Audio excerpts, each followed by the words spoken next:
Happy New Year, everybody. Back again with Swan Shootout Radio. My name is Mouse, And I'm Hayate.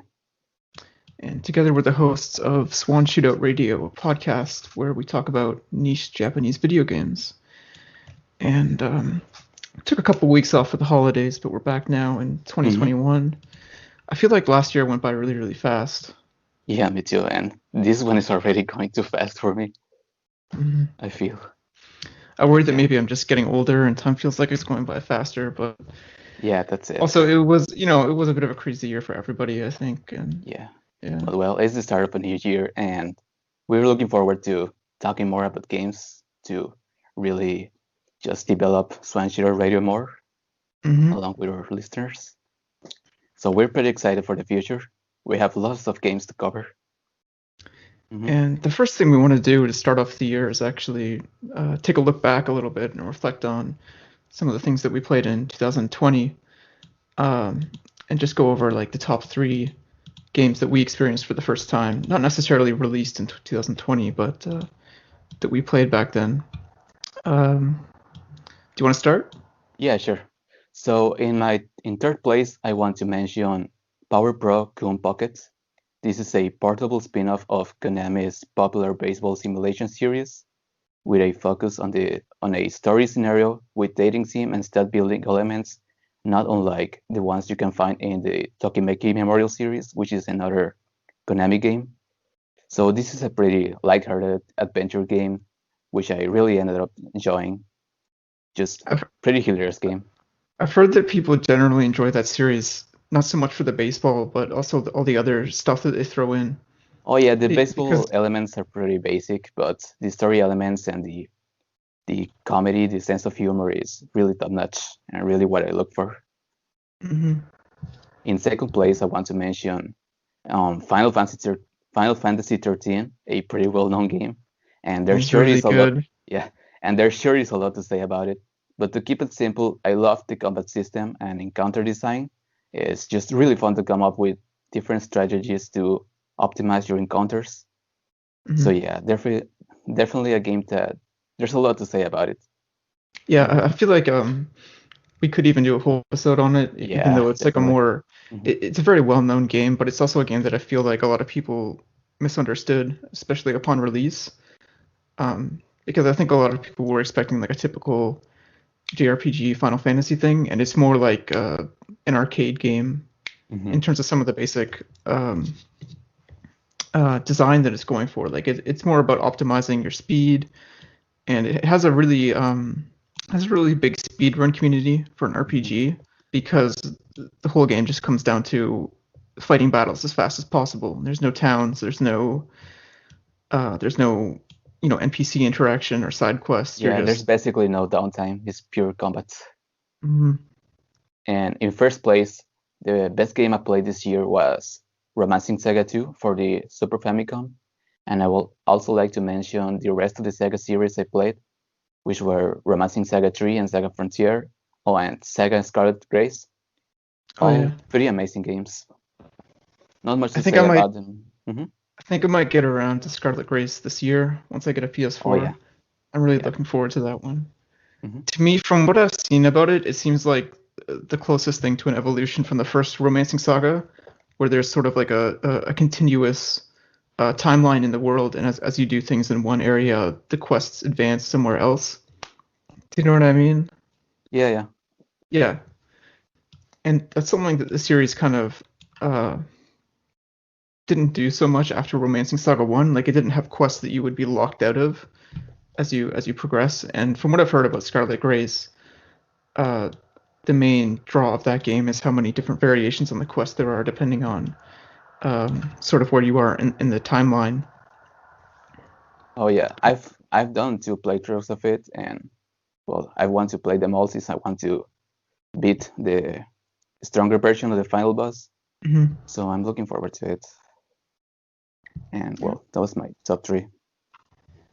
So I'm not going to rank my top 3 because there's one that I can put at the top for sure, because clearly that one is my favorite. But yeah, I know what it is. I'll just go chronologically. Back in, I think, February or so, I played Idolmaster Dearly Stars for the DS, and this was a game that I wasn't really sure what to expect or whether I was going to like it, even though I'd played other Idolmaster games and I'd enjoyed them.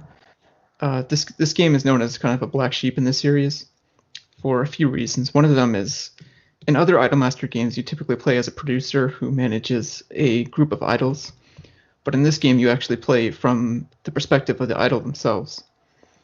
And whereas other Idolmaster games, at least up to that point, were mainly racing sims, and there was a lot more focus on time management and building your stats and all that racing sim mechanics.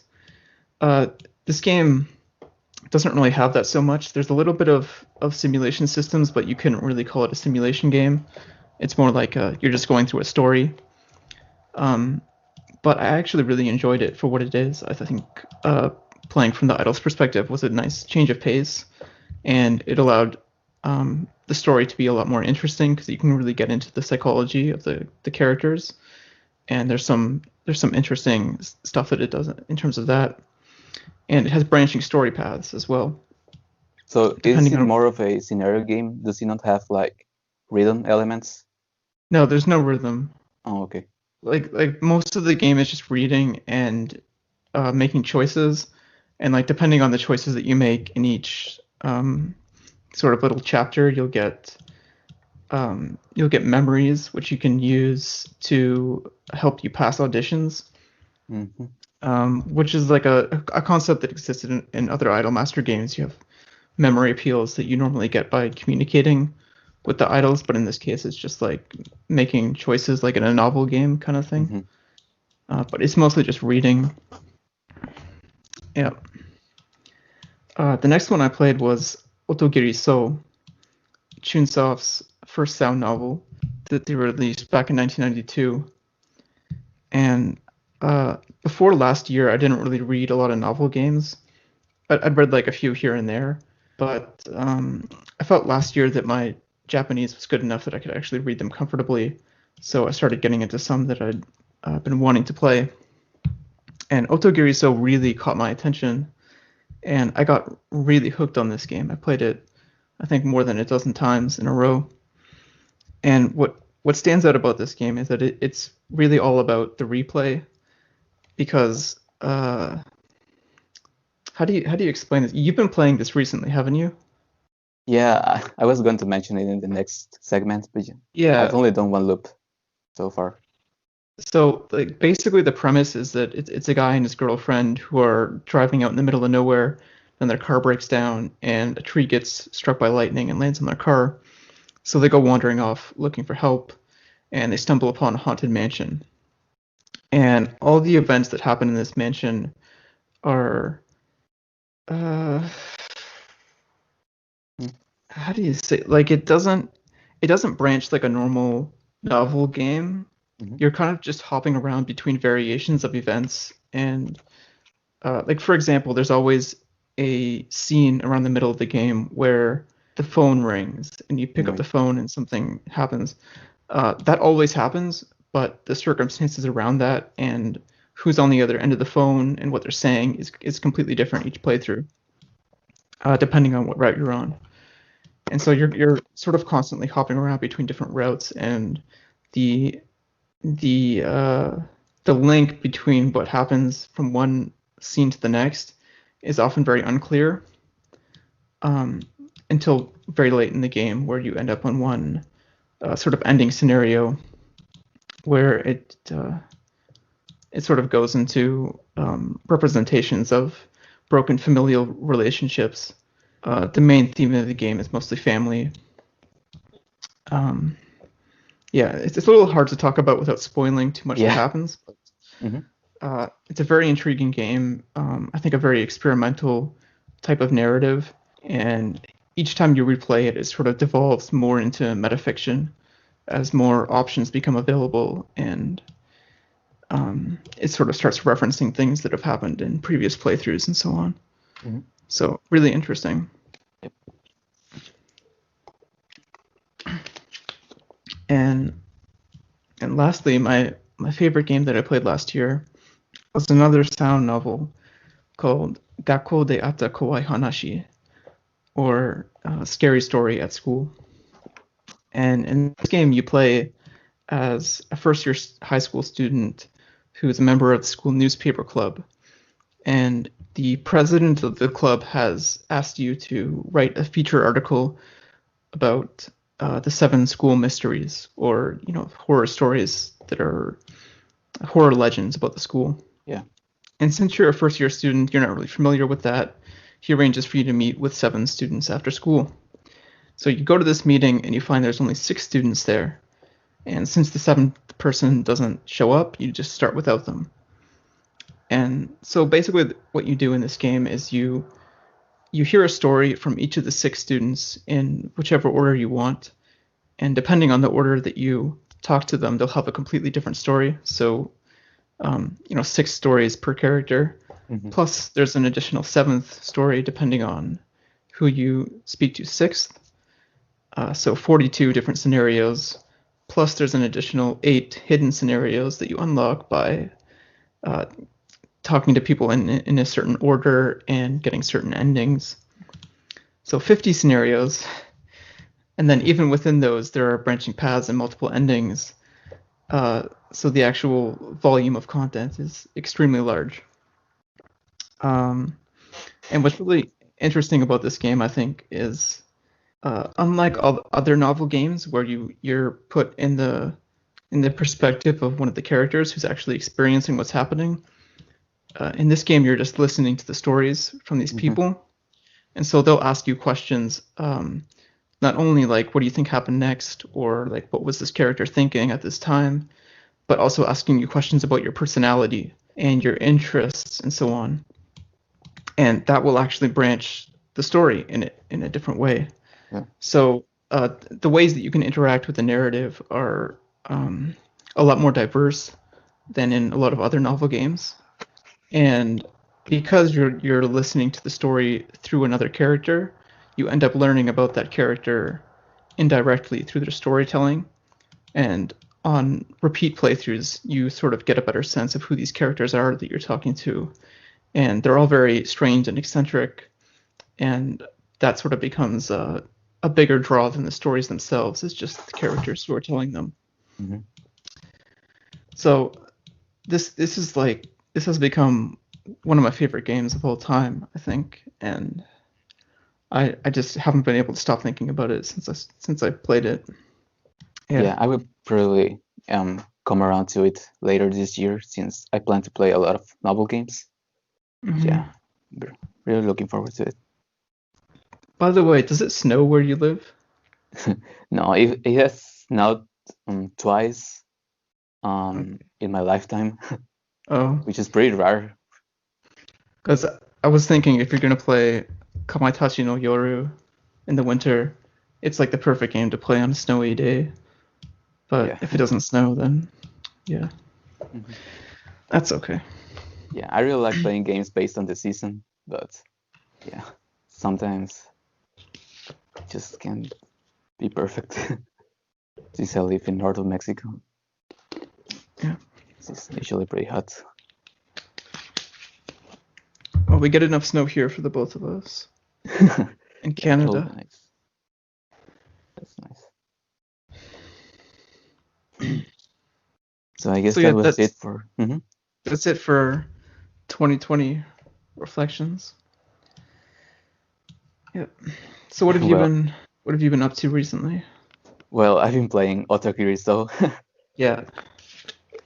I've only done one playthrough or one loop, which, given the nature of the game, which you already mentioned, doesn't really amount to much. But I did leave with a positive impression. I only booted up the cartridge to verify that my copy worked, and I ended up hooked. I couldn't put it down until the ending, which took me around 2 hours or so. Yeah, it's not very long per loop. And outside of that, I finally finished Oretsuba, the visual novel that I mentioned last episode, and I'm now reading the fan disc, which features extended routes for the main heroines. Really, really good game. Really good writing. Very colorful ensemble of characters. Very memorable. Also, I had my my some I do live. I was not completely satisfied with some of the main story elements, but the characters were so great that I can't just look past it, Mm-hmm. and that's what I've been doing. How about you? Well, over the holidays, I finished playing Valkyria Chronicles, which I had started back in the fall, but I kind of got burnt out halfway through the game, and then I picked it back up and finished it. It's a tactical RPG on the PS3, and I think also on PC and PS4 now. Um, I don't have a whole lot to say about it because it's pretty well known, and I don't have a really strong opinion on it. But I thought it was like a solid modern action RPG with guns and tanks and wartime setting. But more recently, I started playing a Super Famicom game called Super Wrestle Angels. And this is actually a port of a PC-98 game called Wrestle Angels 3. And it's basically a management game where you manage a professional women's wrestling organization. And it's a lot more mechanically dense than I expected it to be. So you basically like sign players or wrestlers onto your organization by scouting them, and you can scout like free agents or retired wrestlers, or you can even scout wrestlers who are in competing organizations, because you compete against either other players or computers, and the goal is basically to have the most successful organization at the end. So you can train your players to raise their stats and teach them wrestling techniques. You can partner with international organizations so that when you schedule your matches and events, you can have those other wrestlers compete with you. And I mean, I could get really into all the different options and mechanics that you have, because it gets really deep, and like you schedule all your events in different prefectures, and you have popularity in each one, and like depending on how long it's been since the last time you went to that prefecture, the popularity will fluctuate. Yeah, there's a whole lot of different things you can do, and I intend to keep playing it a lot more. Yeah. Because I'm just sort of at the point now where I'm past the learning curve of understanding the strategy and how to build a good team. And I feel like there's a lot of replay value in trying to set different goals for yourself, like taking a weak wrestler and making her very, very strong, or trying to win all the different championship belts, because there's about like 10 different belts. Lots of different stuff that you can do, that you can make a goal for yourself.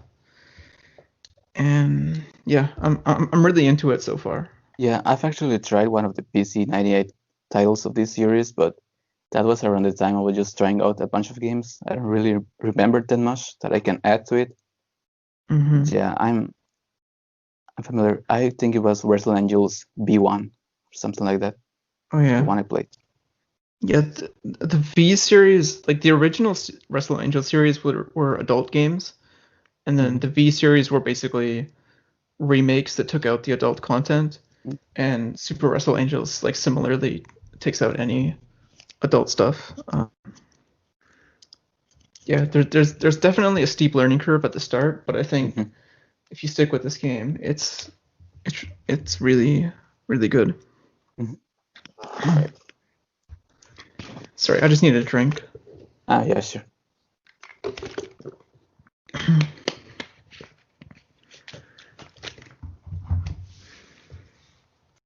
So today's episode will be covering one of our favorite games of all time. This is Metal Max for the Famicom, a pretty unique RPG which has spawned a very nice franchise which we've been following. Yeah, and the franchise has had a bit of a rough time over the years, and it stayed It's pretty consistently stayed on the fringes of the RPG scene, even in Japan. Like none of the games have sold exceptionally well, but the developers are very passionate about it, and the fans, while there aren't many of them, they're very enthusiastic about the series. And only one game then has been localized, right? two now. Oh Like yeah, there's yeah. Metal Saga on PS2, and then Xeno. Oh yeah. Yeah. Uh, so despite being it's kind of a fringe series, the creator of this series is actually he used to be more in the mainstream of RPGs. So the creator of Metal Max is Hiroshi Miyaoka, and way back in the 80s, prior to getting into video games, he was a writer for Famicom Shinken, and he participated in a special section on Shonen Jump magazine, which focused on talking about video games and reviews and previews and so forth. And this Famicom Shinken group is a lot more well known nowadays because Yuji Horii was a participant in it, the creator of Dragon Quest. Because of his association with Yuji Horii, Miyaoka was able to participate in the development of the first 3 Dragon Quest games. He had a minor role as a dungeon designer and assistant scenario writer. So that was kind of his entry into video game design. But Miyaoka had some creative differences with the rest of the Dragon Quest team because he didn't really like a lot of the features that Dragon Quest was going for, especially as it evolved into a more linear story focused game where you have a hero who's destined to save the world and so forth. So he branched off and created his own studio called Createch, and he called up some of his old friends who were part of Famicom Shinken, including Hajime Kimura and Akihito Tomisawa, and they said, let's just make our own game, and it'll be sort of the anti-Dragon Quest, or the anti-JRPG, because at that time basically every RPG was a Dragon Quest clone, and that game ended up being Metal Max. So in this game, the protagonist is not a destined hero. You're basically just a nobody who's the son of a mechanic in a post-apocalyptic world who ventures off to hunt monsters for cash. There's no story. You can end the game at any time by retiring, and the game actually ends. Like there's credits, and when you actually beat the final boss, the game doesn't end. It just keeps going. And I read that you can actually keep fighting the final boss after you beat him, or something. Yeah, you can go back and he like respawns. You can just fight him again. So you can try different things. So enemies were intended not to be obstacles that block the player's progress, but they're just intended to be prey that you hunt. And that evolved into a bigger system, which I'll touch on in a bit. But rather than copying the fantasy setting from Dragon Quest, Miyaoka again wanted to do something that was totally different from the mainstream. And sorry, I'm just searching through my notes. At that time, he was really into post-apocalyptic media, sort of like Fist of the North Star or Hokuto no Ken and the Mad Max movies. He was reading books like On the Beach by Neville Shute, which is about a post-apocalyptic nuclear setting. Another book he was into was Colossus by Dennis Jones, which is about supercomputers taking over the world.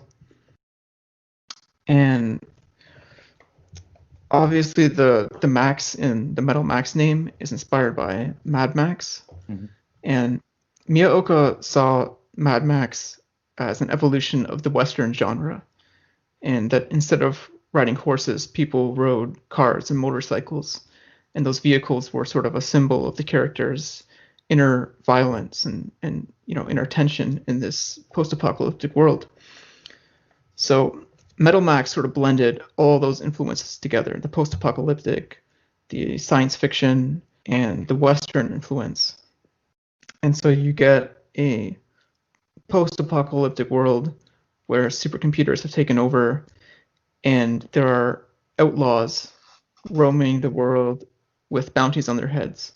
And you can hunt down these outlaws and collect a bounty, and that's sort of your main source of cash and your main goal, if there even is a goal in this game, because it's basically a sandbox JRPG. Yeah, you can tackle these bounties out of order. Well, there's no order, but yeah, you can just do it freely. And in the first game, the overworld does have sort of a mainly linear path through it, at least until like later in the game where you have some different directions you can go. But later games in the series started opening up into more non-linear world maps. Like in Metal Max 2, once you get the boat, there's like a whole bunch of different quests that become available.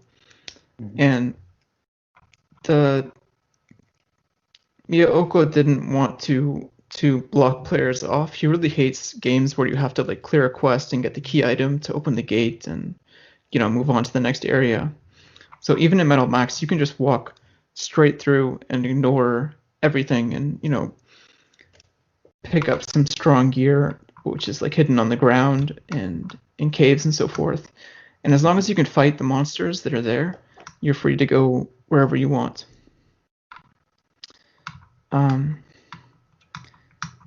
And to sort of assist with that freedom, your strength in the game isn't just building your character and your stats and equipment. You also have tanks that you can find and outfit with different weaponry. And this is sort of one of the main features of that the series is known for. Do you want to talk about the tank system a bit? Well, there's different tanks which will be. These include different parts. Let's say you have the body of the tank, which I'm not sure how many different tanks there are. In the first game, I think there's like eight or 12, something like that. But the later games have like dozens of tanks. And well, they have the body. You have an engine and a C unit or the computer, and aside of that, you have the weapons. You have 3 types of weapons available. You have a main gun, you have a subgun, and a special type of weapon. What's it called? The SE, right? SE. I'm not sure what SE stands for, but yeah. Yeah. And basically, the main cannon is a heavy-hitting, ammo-based cannon. It's usually single target. Your subguns are sometimes multi-target. They typically have infinite ammo, and they're often there are some elemental subguns available. Like you can have flamethrowers and machine guns and so forth. And then your SE are typically they target all the enemies. They have very low ammo, very high attack power, and in some cases they can inflict status effects. And so the way you customize your tanks is by buying or finding more tank parts, and you always have to be considerate of the weight of the tank, because the engine can only support a certain amount of weight. So if you want to add more weaponry or a different C unit and so forth, you need to have an engine that can support all that weight. And after if the maximum weight that the engine can support is greater than the weight of your parts, then you can add armor tiles to sort of add more defense or like HP to your tank. Yeah, the tanks have a value called SP, which is basically the HP of the tank, but that doesn't really mean that when it reaches 0, it will destroy your tank. It will just leave it open for attacks, which will impact on its different parts. But this is also kind of random, right? Like which parts get hit or Yeah, which which parts parts get get hit damaged. is random. Like the SP is a shield that protects against damage Yeah. directly to your parts. But once that hits 0, then if you take a hit, your main gun might get damaged or your chases might get damaged. And if any critical parts are broken, like if the chasis breaks, then you have to get out of the tank and fight on foot. And because you're much weaker on foot, you really don't want that to happen. Mm-hmm.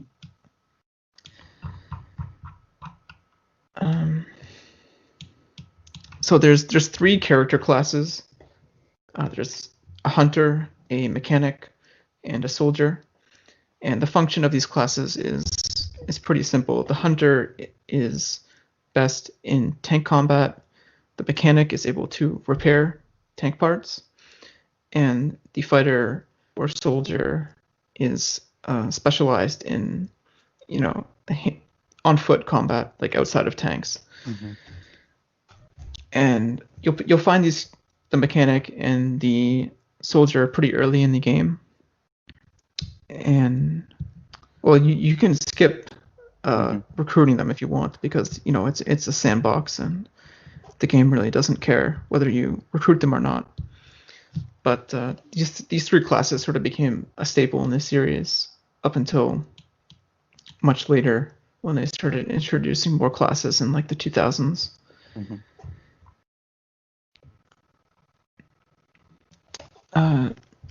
So one of the points that I think makes this series and this game so appealing compared to a lot of other RPGs is that because most of the combat occurs on tanks, and the tanks don't really care very much about your character stats, it mostly comes down to getting money and upgrading your tank and deciding on a customized build.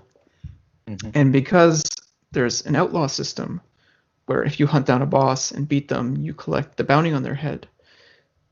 You can get all of your money just by beating bosses. You don't have to farm cash from random encounters. That's basically irrelevant. So I tend to think of Metal Max games as being sort of like boss rush RPGs in a sandbox. Because you can actually beat this game by running from every random encounter and just hunting down bosses and constantly upgrading and improving your tanks. Yeah, aside from being the best source of income in the game, I think the bounty encounters are very uniquely designed, so they're very fun to play and very fun to come up with strategies to beat them. Mm-hmm. And also the monster designer for this game was Atsuji Yamamoto, who's a manga artist, and he's also a friend of Miyoko's from high school. They went to school together like way back when they were teenagers.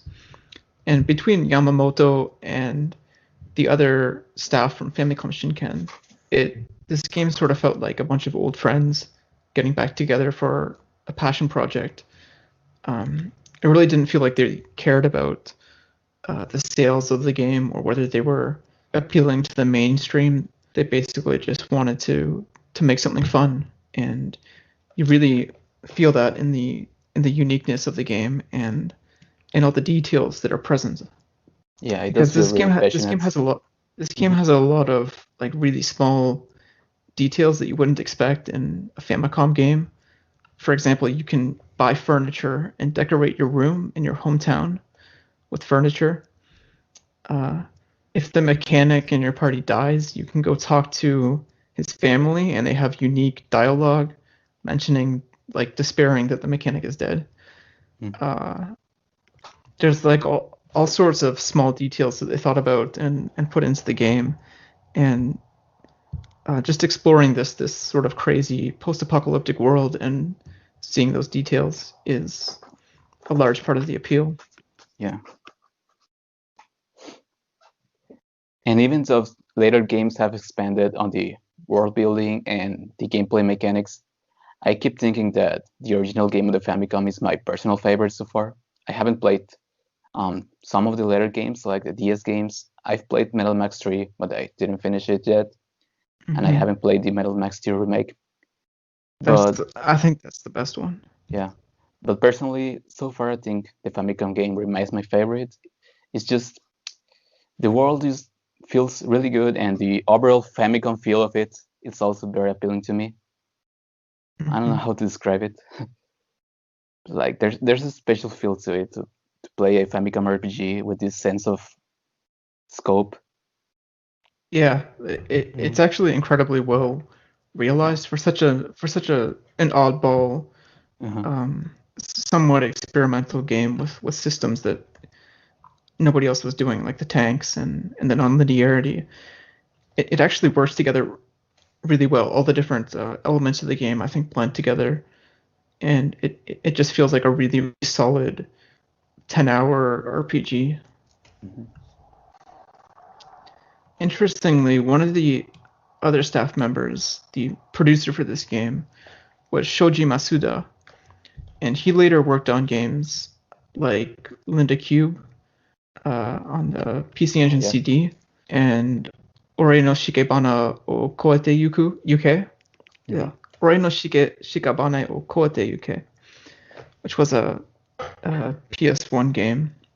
And these were both very unique and unusual JRPGs. So fans of his games would certainly feel at home here.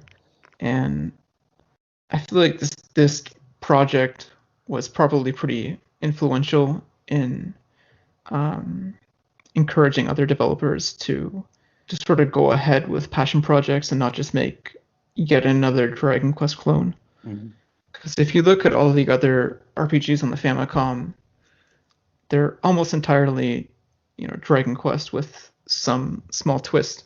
And there's nothing wrong with that necessarily. I mean, I enjoy Dragon Quest games, but I feel like JRPGs started getting a lot more experimental, and we're trying different things in the 90s after Metal Max.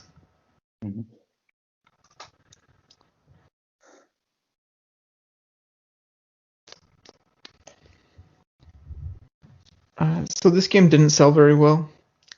Apparently it sold like at most 100,000 copies, according to Miyaoka. But they got a lot of enthusiastic feedback from players in the survey included in the game. So it was enough that they were able to go ahead with the sequel. And then eventually, in I think like 95 or 96, this game got a remake on the Super Famicom called Metal Max Returns. And it's basically the same game with some additional outlaws, some more game mechanics that have been introduced in the sequel. Like Metal Max 2 allows you to customize individual tank parts, like adding boosting their attack power or changing the ammo capacity of a cannon and so forth, and you can do that in Returns. The graphics and music have been upgraded. It introduced some new systems like programmable C units, computer units for your tank, and this allows you to give them special effects like the ability to intercept enemy like cannon fire. You can shoot down bullets that are shot at you before they actually hit you, that kind of thing. They added a couple new dungeons, so it was mostly just at Metal Max with bonus features. But there are also some changes that I'm not too crazy about. For instance, they introduced ID cards, which there's 8 of them hidden around the world, and throughout the game they added some gates that you need ID cards to open. So for a game that prided itself on allowing the player to go wherever they want and having the freedom to basically play your own way, it seems strange that they would add gatekeeping into it. Especially since these games have Dragon Quest style inventory systems where like each character can only carry a certain number of items, and you have to carry these ID cards around now. So you're like, yeah, it's just annoying having Yeah, to. that does sound pretty annoying. Another thing I don't like about Returns is that the random damage range is much larger than it was in the original. So like the difference between the minimum and maximum damage that you'll deal is pretty extreme, especially in the early game. It seems to get better once you have better C units on your tanks, but a lot of the time you're just not dealing any significant damage to a boss, and there's nothing you can really do about it because it's just random.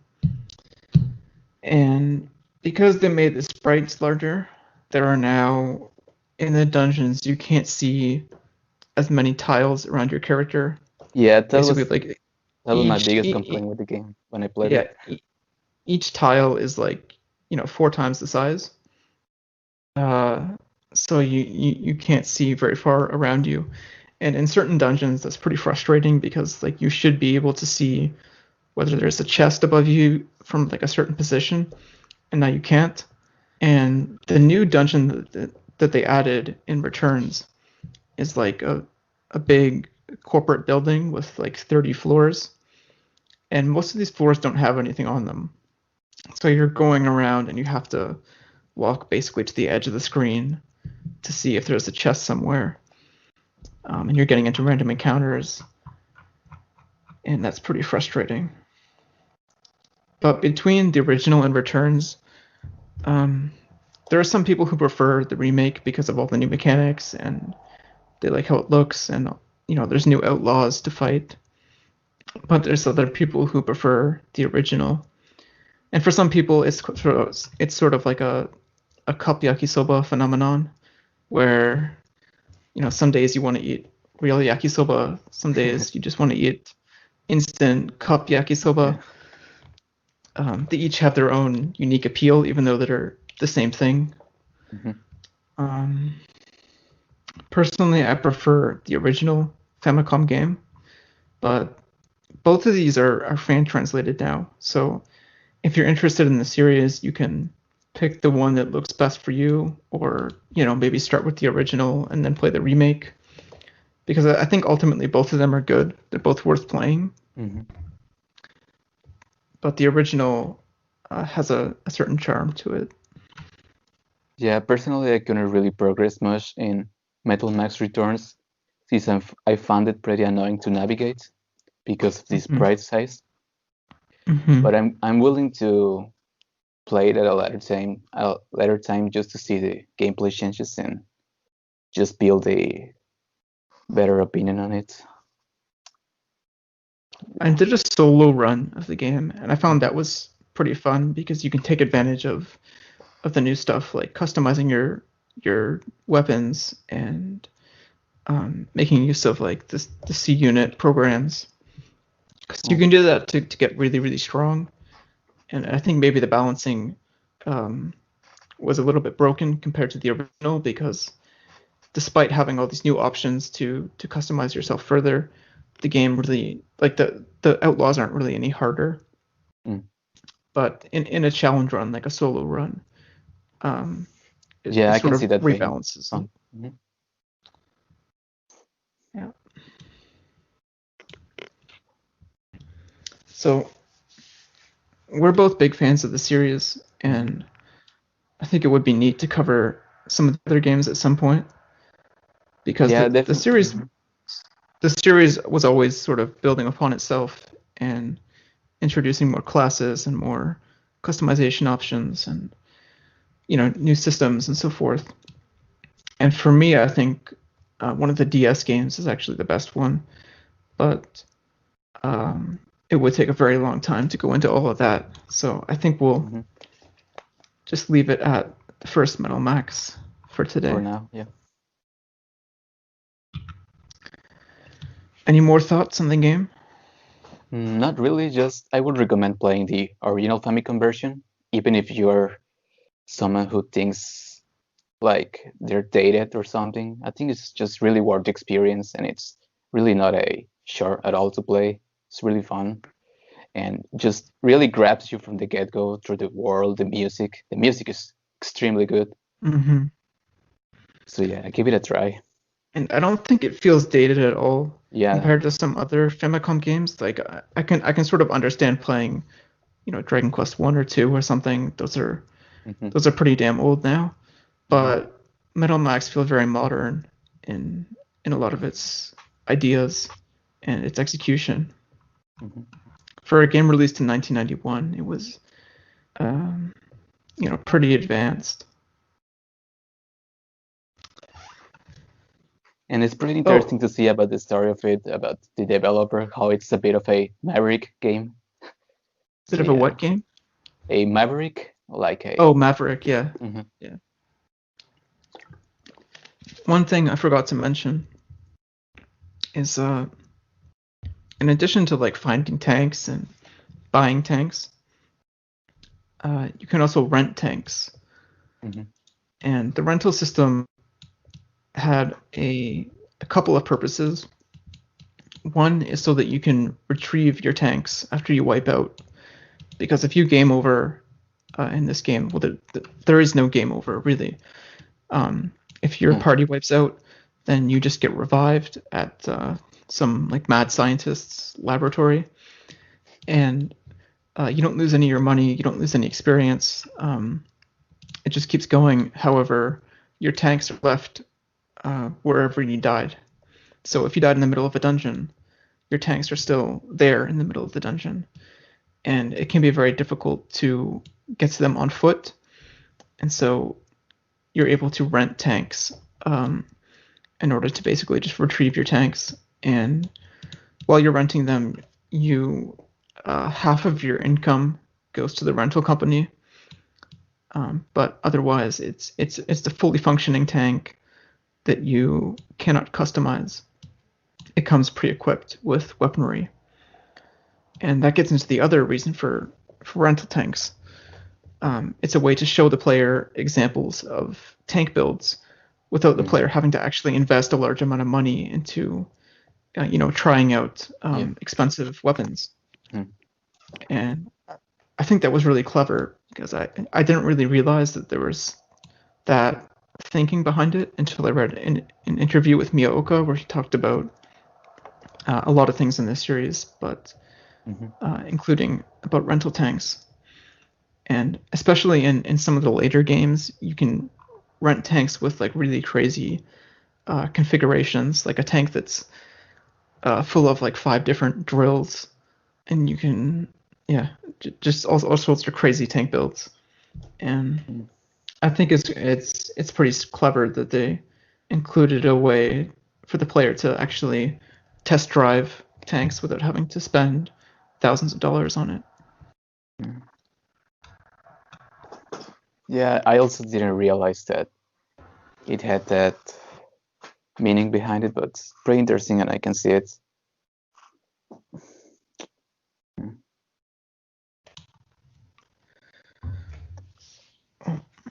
I think that's about it for Metal Max, and that'll be it for this episode as well. Thank you everybody.